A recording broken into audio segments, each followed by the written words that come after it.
Have you ever heard of a house where you're not allowed to turn off the lights? In 1917, a family bought a farmhouse in Rhode Island, hoping for a fresh start. But they were given one chilling warning.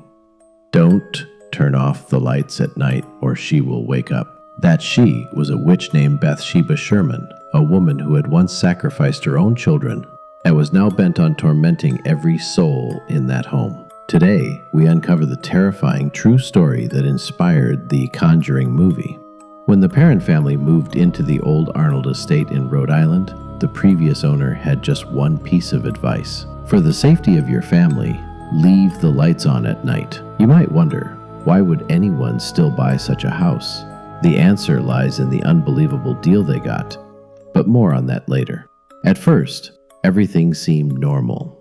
The Perrons knew the house might be haunted, but they didn't take it seriously. They had 5 daughters, Andrea, Nancy, Christine, Cindy, and April, and the spirits in the house seemed harmless, even affectionate. Several spirits occupied the house. Mrs. Arnold, whose ghost tucked the children in at night.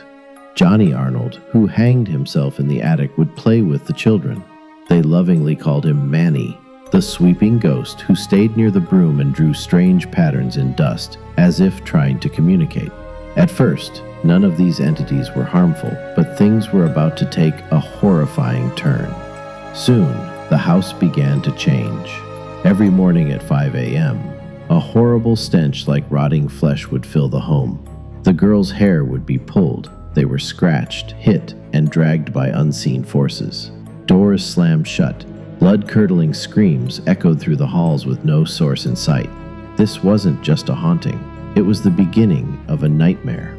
The most powerful and malevolent spirit in the house revealed itself. Andrea Perron, the eldest daughter, still fears speaking about it.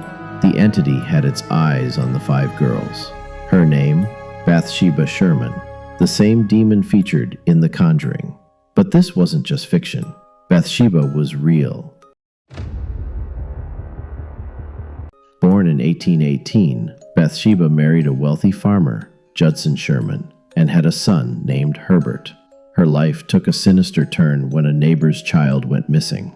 That child was last seen with Bathsheba. When found dead, the child had a small, sharp wound in the skull, as if pierced by a needle.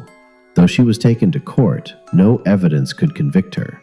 Still, the townspeople believed she was guilty. They began accusing her of witchcraft. One day, her husband reportedly saw her sacrifice her own child in front of a fireplace. After he witnessed this horrifying act, she climbed a tree, cursed everyone who would ever live on that land, and hanged herself. Her curse, it seems, never died. Later research revealed Bathsheba had 3 children, all of whom died under mysterious circumstances. She lived her final days at the Arnold estate, the very house the Perrons moved into. Many believe her spirit still haunts it, tied forever to the land she once cursed. Was Bathsheba truly a witch, or a victim of society's hatred? She may have simply been a wealthy, beautiful woman, envied by others. Perhaps she was falsely accused, first by neighbors, then by history. Andrea Perron believes the false accusations deeply tormented Bathsheba's spirit, making her angry and vengeful, even in death. Bathsheba especially hated Andrea's mother, Carolyn. She believed there should only be one woman in that house, her. Soon, Carolyn was attacked nightly, scratched, bruised, and even burned. When she awoke, her face would be swollen, marked, and bleeding. As the hauntings intensified, renowned paranormal investigators Ed and Lorraine Warren stepped in. From the moment they entered the house, they felt a heavy, dark presence. They researched the home's dark history and confirmed, this house is not just haunted. This house is alive, with Bathsheba's spirit inside. The Warrens began spiritual cleansing rituals, holy water, prayers, and blessings. But this only enraged Bathsheba more. Furniture began flying, lights shattered, and Carolyn became fully possessed. During the emergency exorcism, Lorraine opened a Bible in front of Carolyn.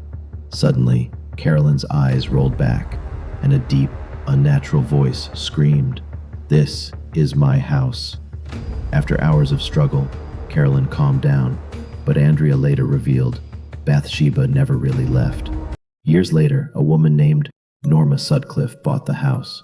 Despite knowing the stories, she lived there for years with no paranormal experience at all. She claimed many of the stories were exaggerated or misattributed. Even deaths that happened elsewhere were linked to the house, falsely. So was it all real? Or was the Perron family haunted by something within themselves? When The Conjuring released, the world finally heard the terrifying tale of the Perrons and Bathsheba.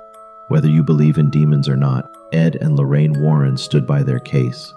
They documented everything, every photo, every voice recording, every scream. But one question remains. Was Bathsheba truly evil, or just a broken woman forever wronged by her community? Now that you know the real story behind The Conjuring and the demon known as Bathsheba, what do you think? Was she truly a witch or just misunderstood? If you liked this video, don't forget to like, comment, and subscribe for more true horror stories.